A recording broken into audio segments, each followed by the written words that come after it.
Montreal Alouettes want to put on a show for their final home game of this disappointing season, which they are 5-11. B.J. Cunningham goes from the right to the left. Cato, he's going to go deep. He's looking for Underwood. He's got it! Cato to Underwood. Touchdown, Montreal!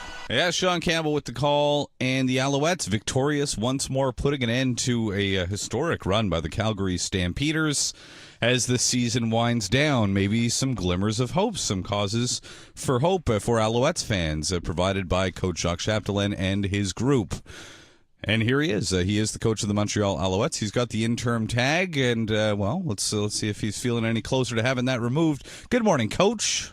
Good morning. How are you this morning? We're doing all right, and that's got to feel good under the circumstances to beat that Calgary team yesterday.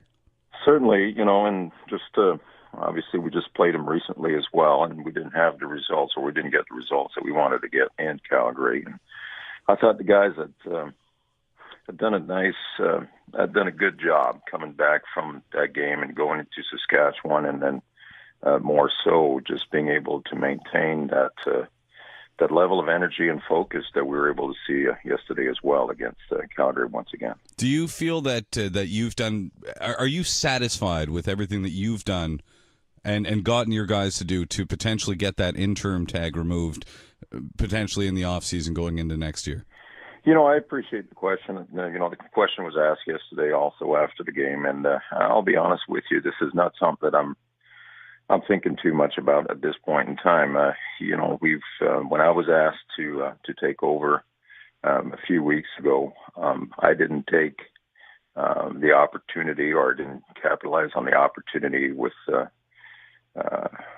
optics or with the mindset that I would be lobbying for something next year. I just wanted to basically get into the situation so that I could help the franchise in the way that Mr. Wettenhall had asked me to do, and I thought there was an opportunity for this year to bring something a little bit more positive. And I feel good about some of the changes that we've made so far, and somehow the guys have responded. I must admit that if it hadn't been for the coaching staff as well, just embracing the changes as well, it would be impossible to do so. I commend those guys for coming along and doing a great job as they've done. And once the season is over, and I've had some time to do some thinking, and if the ownership wants to go in that direction, then we'll probably get into a discussion at some point. But to start looking and defining what's happened and how it can lead to other things is not really what I'm considering right now.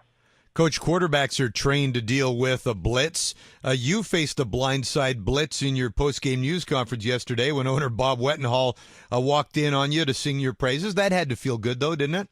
I was going to say it wasn't a bad blitz at all. So it was Mr. Wettenhall was always welcome to come into those press conference situations, those media points, and certainly it was nice to see him. I'm pleased and happy for the organization. I think this has not just been difficult for the players and the coaches and certainly the fans, but we often forget how the business side and the ownership also has to go through the bumps of such a season. And I'm just pleased that we were able to come up on the positive side, especially on the last home game of the season. Yeah, it's amazing the ebbs and flows of professional sports, and case in point, your home win over Calgary on the weekend. What happened in that first quarter, and how do you turn something like that around for the second when you finish with minus 6 yards on offense after the first quarter? Yeah, I'd love to say that I was part of the game plan, but I really wasn't.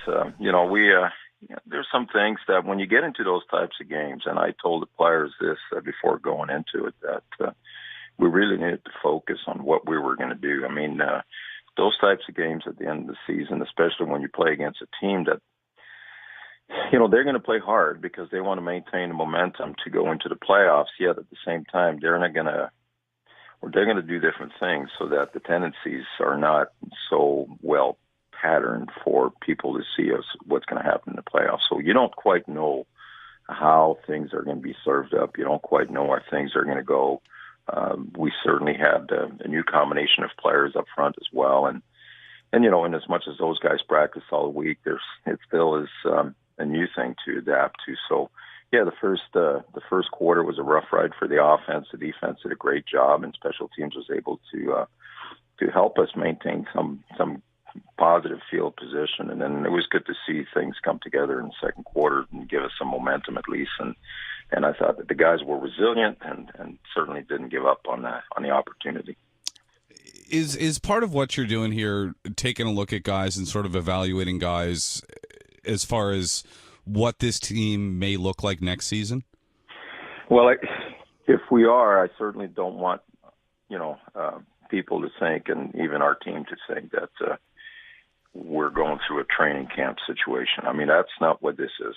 Certainly, the evaluation of a player, the evaluation of a team, the assessment of talent is an ongoing process, whether you're 15-0 or going through the season that we've had. I mean, that has to happen. Otherwise, as a professional franchise, you're not doing yourself justice, basically. So, what we want to do is first and foremost make sure that our guys understand that we're in the process of creating or forging a new identity for ourselves. So I think the guys are working hard in that capacity. I think that we can feel a change of attitude within the team, and you can see it on the field as well. So that's first and foremost most important thing. We want to make sure that this franchise, this organization, the players understand that a season such as the one we just lived through is not going to be repeated again. And it has to start with a certain attitude, and obviously the talent has to be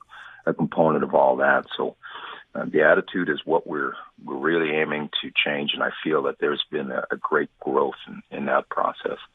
And as far as assessing people, well, we had a chance yesterday. Sometimes it's by hook and by crook. We had a chance to look at Khalid Wooten as a DB because we had an injury to Ramon Taylor, and I thought Mr. Wooten did really well. So things like this are going to happen, and it's good for everyone. I mean, guys have got to seize the opportunity when it's there. And so critical, Coach, for that evaluation process at quarterback. Many Owls fans had already bought into Vernon Adams Jr. as maybe being the next one, or at least a guy putting a solid foot forward to head into 2017. And don't you know, you can never count Rakeem Cato out. He comes on in emergency relief and gets the job done. What impressed you the most about Cato's performance? Well, we know that Rakeem is very accurate in throwing the football. We know that he's got a good football head on him. And the thing maybe that was a little unfair, and it's always unfair to the young quarterback, whether it's Vernon, Rakeem, or anybody else that may come into action, is for a young quarterback to have to deal with the pressure of either trying to make a team or trying to help a team get into a playoff spot or be in the spotlight and so on. That's difficult for any young quarterback because they're going to put probably even more pressure on themselves than they should. So, Rakeem came in as a guy, took some reps last week preparing to be a player that would support Vernon in what he was doing, and he was as well prepared as could be given the circumstances, and I thought he did an excellent job. Maybe not having the pressure of being the number one guy is something right now that is a positive thing for Rakeem, and he can learn from in terms of moving forward as well. But any young guy is going to have to deal with that, and that's a growing process. It's going to take some time for those guys to understand how they can roll through that. and come up with a positive performance. You got your Halloween costume on yet, there, Coach? I'm afraid I'm going to skip that. Probably just enjoy people seeing them trick or treating around the neighborhood. Okay, fair enough. Fair enough. Hey, thanks for your time. We appreciate it. Appreciate it. Have a great morning, guys. That's Owls head coach Jacques Chapdelaine every morning at 6:35. Every Monday morning, I should say, at 6:35 here on TSN.